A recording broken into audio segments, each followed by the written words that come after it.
Hello friends, मेरा नाम है आकाश त्रिवेदी और आप सभी का स्वागत है मेरे इस यूट्यूब चैनल टेक्निकल त्रिवेदी पे। फ्रेंड्स, हमने लास्ट वीडियो में स्टार्ट किया था मोमेंट डिस्ट्रीब्यूशन मेथड, जिसमें मैंने थियरी पोर्शन कवर किया था मोमेंट डिस्ट्रीब्यूशन मेथड का। जब भी सभी हमने बेसिक्स देखे थे, स्टिफनेस और डिस्ट्रीब्यूशन फैक्टर, कैरी और मोमेंट, उस सब की बेसिक डेफिनेशन और फॉर्मूलास देखेंगे। आज हम उसका एप्लीकेशन पता करेंगे, जिसमें हम एक सम करके मैं बताऊंगा कि कैसे ये पूरी प्रोसेस होती है और कैसे मोमेंट हम फाइंड करते हैं कोई भी सपोर्ट पे। ठीक है, तो फ्रेंड्स आइए हम देखते हैं। ये एक सम है मेरे पास, जिसमें देखो एक बीम बनाया हुआ है, तो कंटिन्यूस बीम है। उसके तीनों सपोर्ट कैसे सिंपल सपोर्ट दिए हुए हैं। ठीक है, तो उसमें पहले स्पान ए बी में 20 किलो न्यूटन का सेंट्रल पॉइंट लोड लग रहा है, 4 मीटर का स्पान है। और दूसरा बी सी स्पान में 5 किलो न्यूटन पर मीटर का यूडीएल लग रहा है और 5 मीटर का स्पान है। ठीक है, अब देखो फ्रेंड्स, इसमें मोमेंट डिस्ट्रीब्यूशन मेथड में सबसे पहला स्टेप होता है फिक्स्ड एंड मोमेंट का। ठीक है, तो फिक्स्ड एंड मोमेंट हम कैसे निकालते हैं, जैसे कि मैंने लास्ट वीडियो में बताया था। ठीक है, कि लास्ट वीडियो में मैंने बताया था कि अगर मेरा कोई बीम है, उस पर सेंट्रल में पॉइंट लोड लग रहा है, तो उसका फॉर्मूला हम कैसे फॉर्मूला क्या होता है।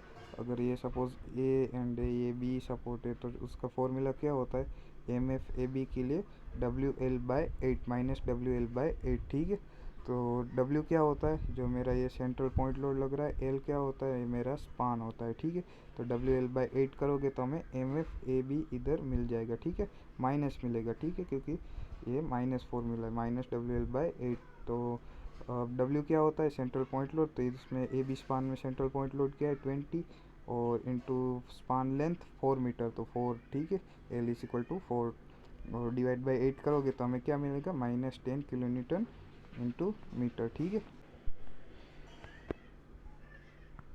ऐसे ही हम करेंगे MFBA के लिए। ठीक है, MFBA के ऐसा हमें इधर मिलेगा, वो क्या मिलेगा, +WL/8। तो +WL/8 करेंगे तो हमें 10 किलो न्यूटन इंटू मीटर मिलेगा। फिर हम क्या करेंगे कि BC स्पान के लिए करेंगे। ठीक है, BC स्पान के लिए क्या है, BC स्पान में भी देखो UDL लग रहा है। तो पूरे स्पान में जब हमारा UDL लगता है, तो हम क्या करते हैं, फॉर्मूला क्या लगता है, -WL²/12। ठीक है, MFBC के लिए, और इधर के लिए +WL²/12। ठीक है, तो अभी इसमें W क्या होता है, W होता है UDL का हमारा मैग्नीट्यूड। ठीक है, ये UDL का मैग्नीट्यूड क्या है, 5 किलो न्यूटन पर मीटर। तो इधर मैंने 5 लगाया। फिर L क्या है, स्पान लेंथ 5 मीटर। ठीक है, डिवाइड बाई 12, तो मुझे क्या मिला, -10.42 किलो न्यूटन इंटू मीटर। ठीक है, अब मेरा आएगा MFCB क्या होगा, +WL²/12। ठीक है, UDL ही लग रहा है, तो +WL²/12, तो उसमें मेरे को क्या मिला, +10.42 किलो न्यूटन इंटू मीटर। ठीक है, अब उसके बाद हमारा दूसरा स्टेप आता है मोमेंट डिस्ट्रीब्यूशन डिस्ट्रीब्यूशन फैक्टर। ठीक है, डिस्ट्रीब्यूशन फैक्टर में हम क्या करते हैं कि देखो, जिस भी जॉइंट पे मेरा दो स्पान मिल रहे हैं, मतलब दो मेंबर मिल रहे हैं, उस जॉइंट को हम सबसे पहले कंसीडर करते हैं। तो इधर मेरा बी जॉइंट है। ठीक है, बी जॉइंट में मेरे को BA और BC दो मेरे को मिल रहे स्पान, तो उसमें मैंने ये बी जॉइंट पहले सबसे पहले इधर कंसीडर किया। ठीक है, इधर मैंने बी जॉइंट लिया। फिर मेंबर कौन से, BA BC लिखा मैंने। फिर अब देखो स्टीफनेस हम कैसे निकालते हैं, तो मैंने लास्ट वीडियो में बताया था कि आपको फार एंड देखना पड़ता है। फार एंड मतलब दूर वाला एंड। तो ये BA में मेरा दूर वाला एंड कैसा है, तो बी से ए तरफ आप देखो, दूर वाला एंड कौन सा है, ए एंड कैसा है, सिंपल एंड है, मतलब हिंज सपोर्ट है, फिक्स सपोर्ट तो नहीं है। तो हिंज सपोर्ट या सिंपल सपोर्ट के लिए मैंने फॉर्मूला क्या बताया था आपको, 3EI/L। ठीक है, 3EI/L। ऐसे ही ये मेरा BC एंड है। BC एंड में भी दूर वाला सपोर्ट कैसा है, सिंपल सपोर्ट है C के पास। तो उसमें मुझे क्या मिलेगा, स्टिफनेस 3EI/L ही मिलेगा। तो इधर देखो, मैंने 3EI/L दिखा है, BA के लिए भी 3EI/L। अब BA के लिए मेरा L कितना हुआ, L मेरा 4 मीटर था स्पान की लेंथ। ठीक है, तो मैं इसमें वैल्यू पुट करूँगा L की 4, तो 3/4 मतलब 0.75 EI। ठीक है, और BC के लिए 3/L कितना था, 5 था, तो 3/5 0.6 EI। ठीक है, अब सिग्मा के मतलब सम ऑफ ये दोनों मेंबर मिल रहे हैं उसकी स्टिफनेस। ठीक है, सम ऑफ स्टिफनेस ऑफ मेंबर्स, ठीक है। तो इसमें मैंने क्या किया, 0.75 और 0.6 का मैंने सम किया तो मुझे क्या मिला, 1.35 EI, ठीक है, 1.35 EI, ये मेरी 1.35 EI मिला। अब 1.35 EI मुझे सिग्मा के मिला। अब मेरे को डिस्ट्रीब्यूशन फैक्टर निकालना है BA का, तो मैं क्या करूँगा, BA की स्टिफनेस कितनी है, 0.75 EI डिवाइड बाई ये मेरी टोटल स्टिफनेस, ठीक है। डिस्ट्रीब्यूशन फैक्टर का फॉर्मूला है मेंबर की stiffness upon total total member की स्टिफनेस, ठीक है। तो मेरे को क्या मिला, 0.75 EI बाई 1.35 EI करूँगा तो मेरे को मिला 0.55, ठीक है। और इसी तरह 0.6 EI का मैंने 1.35 EI से डिवाइड किया तो मुझे क्या मिला, 0.45 EI, ठीक है,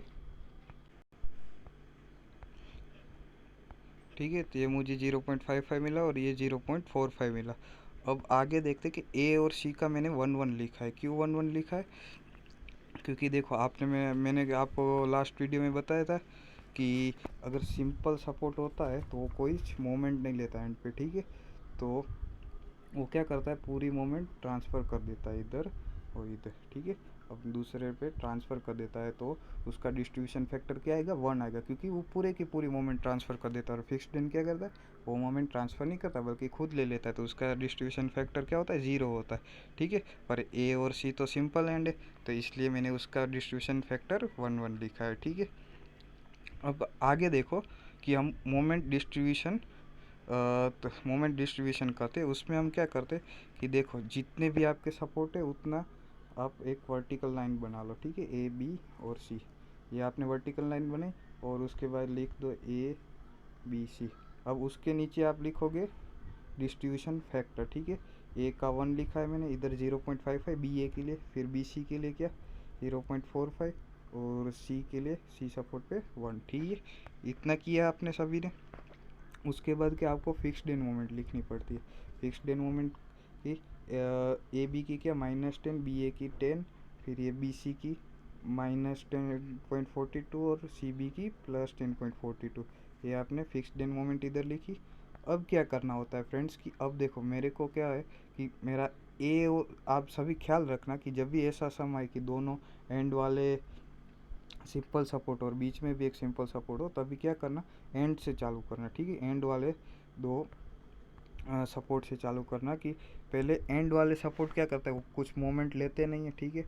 तो उसको मेरे को ज़ीरो करना पड़ेगा, तो क्या करें, इधर देखो C पे 10.42 है, तो उसका मैंने ज़ीरो करने के लिए मेरे को क्या करना पड़ेगा, ये +10.42 है, तो इधर मेरे को -10.42 करना पड़ेगा उसको बैलेंस करने के लिए, ठीक है।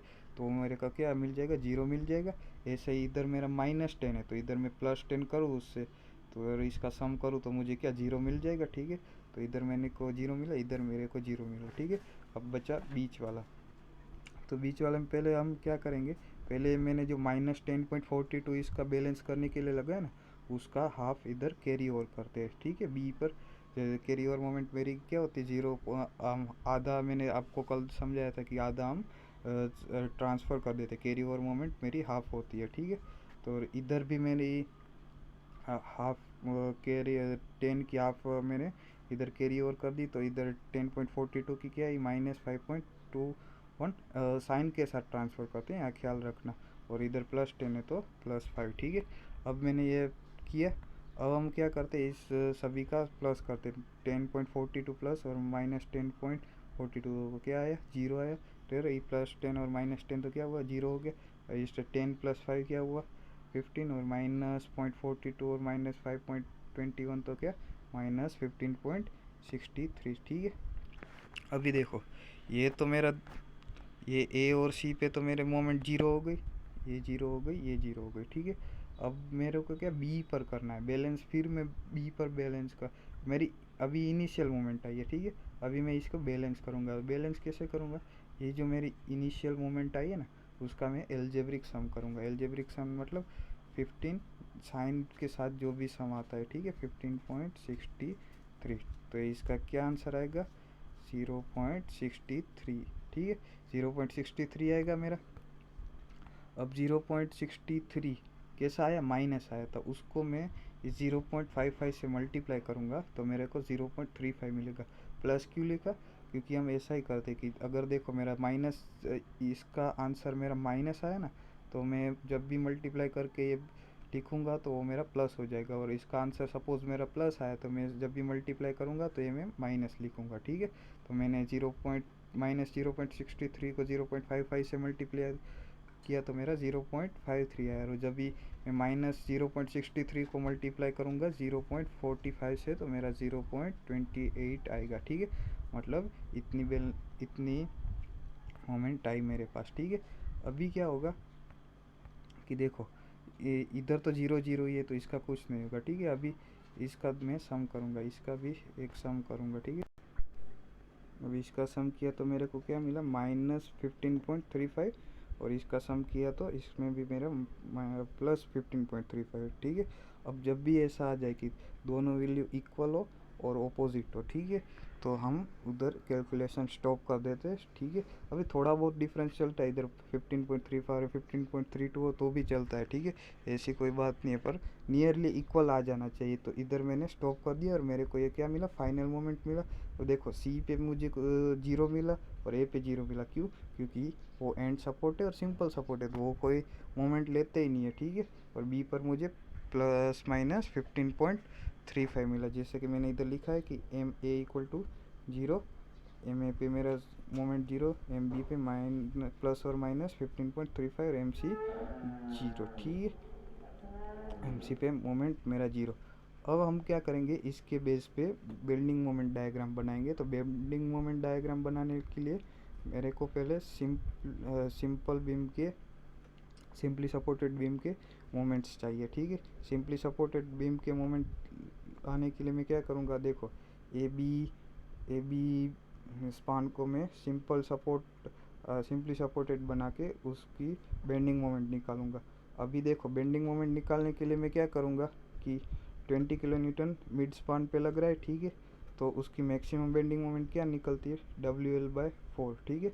एक फॉर्मूला है जो आपको पता ही होगा, capital W into L divide by 4, ठीक है। W क्या हुआ मेरा 20, लोड जो मिड स्पान पे लग रहा है, ठीक है। L मेरा क्या हुआ, स्पान हुआ, तो 20 इंटू 4 डिवाइड बाई 4 तो क्या है 20 किलो न्यूटन इंटू मीटर, ठीक है। Maximum bending moment for A B span, ठीक है। और वैसे ही अब बी सी स्पान का क्या हुआ, बी सी स्पान का WL²/8 UDL है इसलिए, ठीक है, WL²/8, ठीक है।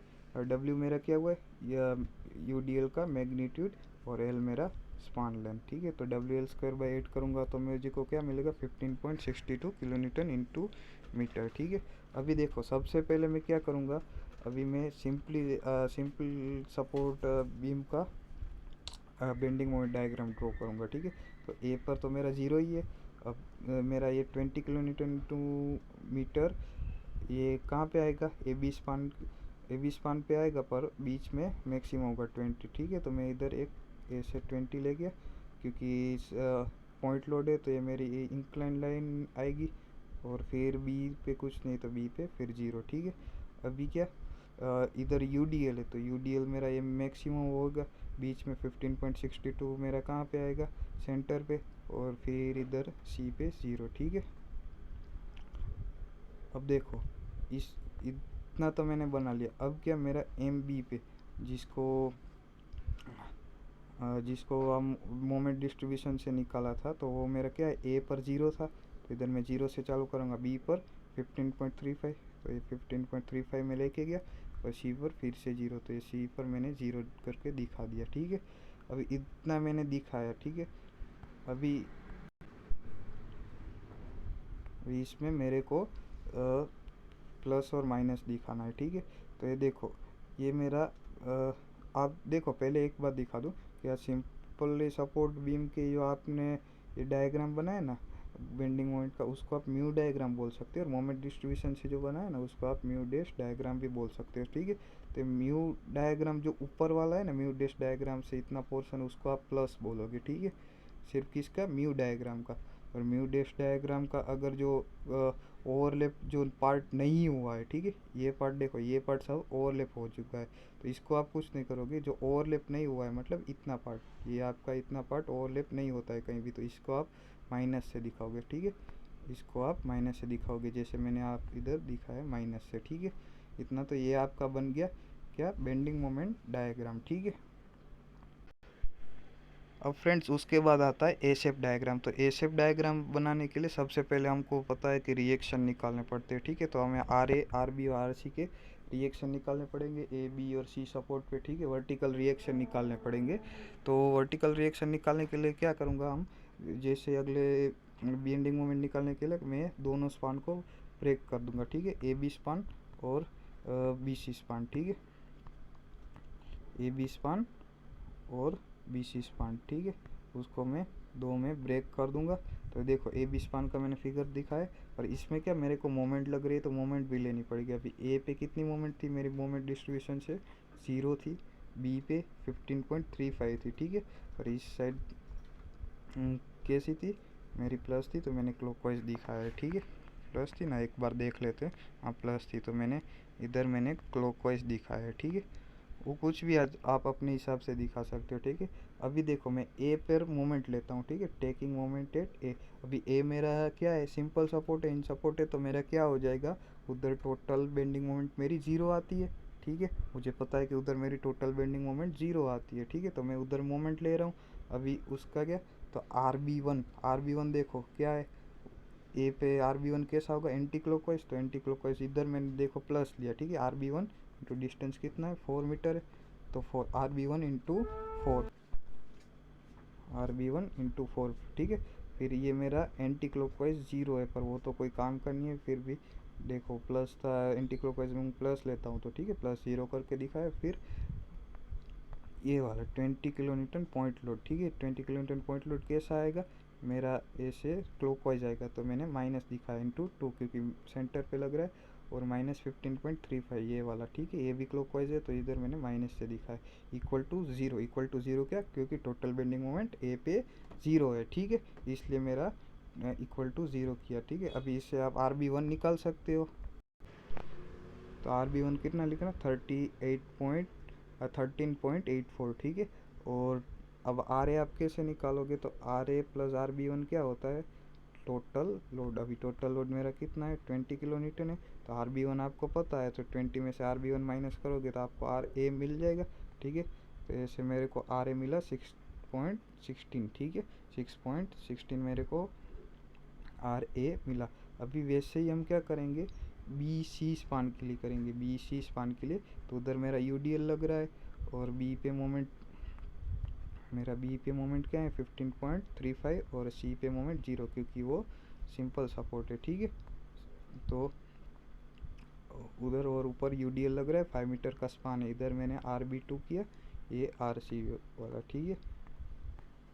अभी देखो मैंने क्या करा, बी पे मैं मोमेंट लेता हूँ, ठीक है। बी पे मैं मोमेंट लेता हूँ, बी मेरा मोमेंट वो सिंपल सपोर्ट है, तो वो ज़ीरो हो जाएगा टोटल मोमेंट। तो फिर मैंने अभी देखो R C into 5 anti clockwise है, प्लस 15.35, क्योंकि ये भी एंटी क्लॉकवाइज है, ठीक है। फिर ये मेरा यू डी एल कैसा है मेरा, क्लॉकवाइज लगेगा नीचे से, ठीक है। ये से नीचे लग रहा है, तो ये क्लॉकवाइज लगेगा, पर इसलिए मैंने माइनस दिखाया। तो 5 इंटू टोटल लेंथ इंटू 5/2, ठीक है। वो अब हम जैसे करते हैं इक्वल टू 0, ठीक है। तो इससे हम आर सी निकाल लेंगे, ठीक है। आर सी कितना है, 9.43 किलो न्यूटन, ठीक है। और अभी R C plus R B two हम करते हैं, तो कितना होता है 25, ठीक है। 25 क्यों, क्योंकि मेरा यू डी एल 5 है, 5 किलो न्यूटन पर मीटर, और 5 इंटू टोटल लेंथ करेंगे 5 मीटर, तो कितना आएगा 25, ठीक है। इतना मेरा 25 आया। तो 25 में से हम 9.43 आर सी माइनस करेंगे, तो आर बी टू क्या मिलेगा 15.57 किलो न्यूटन, ठीक है। अभी देखो फ्रेंड्स, इधर मैंने दिखाया है कि आर ए हमको कितना मिला 6.16, और आर बी क्या होता है, अभी हमने आर बी वन और आर बी टू निकाला ना, तो आर बी होता है R B one plus R B two का सम, ठीक है। आर बी वन और आर बी टू का सम होता है टोटल आर बी, ठीक है। टोटल आर बी वन मेरा क्या था 13.84, और आर बी टू मैंने क्या निकाला 15.57, तो मेरा क्या हुआ 29.41, ठीक है। और आर सी मैंने क्या निकाला 9.43 किलो न्यूटन। अभी तो देखो इधर मैंने ये दिखा दिया, R C 9.43, R B total 29.41, और आर ए कितना 6.16, ठीक है। अभी इससे हम बनाएंगे एस एफ डायग्राम। अब एस एफ डायग्राम आपको ज़्यादातर मेरे ख्याल से पता ही होगा कि कैसे करते हैं, फिर भी देखो। एक मैंने बेस लाइन बना दी और इधर मैंने चालू किया तो पहले ए से, तो ए से 6.16 कहाँ लग रहा है, ऊपर लग रहा है, तो मैंने ऊपर 6.16 लेकेगा। फिर ये 20 किलो न्यूटन तक कुछ मेरा लोड नहीं लग रहा है, तो ये क्या हॉरिजॉन्टल 2 मीटर तक, ठीक है, क्योंकि सेंटर में। फिर 20 किलो न्यूटन नीचे लग रहा है, तो 6.16, तो ये नीचे आ गए। अब कितना ले जाने का है, तो 20 माइनस 6.616 करेंगे तो 13.84 बचा, तो 13.84 तक नीचे लेके जाएंगे, ठीक है। अभी और बी तक कुछ लोड नहीं है, तो ऐसा ही रहेगा, और इधर भी 13.84 आएगा हॉरिजॉन्टल तक, ठीक है। अभी क्या करेंगे, 29.41 ऊपर लग रहा है, ठीक है, तो ये हम ऊपर लेके गए 29.41। अभी ये तो 13.84 तो इतना है ही मेरा, ठीक है, ये मेरा 13.84 तो है इतना, तो ऊपर कितना ले जाने का, तो 29.41 में से 15.5, अरे सॉरी 13.84 माइनस करो तो 15.57 बचता है, ठीक है। तो इतना मेरा ऊपर गया 15.57 तक, ठीक है। अभी मेरा क्या है, यूडीएल लग रहा है, तो यूडीएल में मेरी इंक्लाइन लाइन आती है एसएफ डायग्राम में, ठीक है। तो इंक्लाइन लाइन में ये हम कैसे करेंगे इधर, तो देखो मेरा 15.57 तो है ही, उसमें से लोड कितना है 5 × 5 यूडीएल, ठीक है। तो ठीक है, 15.57 में से 5 × 5 तो 25 गए, तो उसमें से मेरे का कितना बचा 9.43 बचेगा। तो इधर मेरा क्या होगा, 15.57 से मैंने एक सीधी सॉरी इंक्लाइन लाइन खींची, तो मुझे 9.43 तक जाना है, ठीक है। और 9.43 से मैं ऊपर कितना जाने का, 9.43, तो ये मेरे सी को 0 में आके मिलेगा, ठीक है। तो फ्रेंड्स ऐसे करना है हमको एस एफ डायग्राम। तो फ्रेंड्स ऐसे होता है पूरा सम एस एफ और बी एम डायग्राम तक। तो आपका पहला स्टेप क्या होता है कि फिक्स्ड एंड मोमेंट। तो फ्रेंड्स पहला स्टेप हमारा क्या हुआ, F M fixed end moment, ठीक है।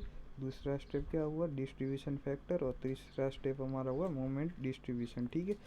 इतना हुआ, और फिर उसके बाद हम क्या करते हैं, बेंडिंग मोमेंट और एस एफ डी, ठीक है, बेंडिंग मोमेंट डायग्राम और एस एफ डायग्राम, ठीक है, बनाते हैं। और इसी तरह हमारा सम कंप्लीट इधर होता है। तो फ्रेंड्स आगे हम और एक सम देखेंगे नेक्स्ट वीडियो में, तब तक के लिए थैंक यू।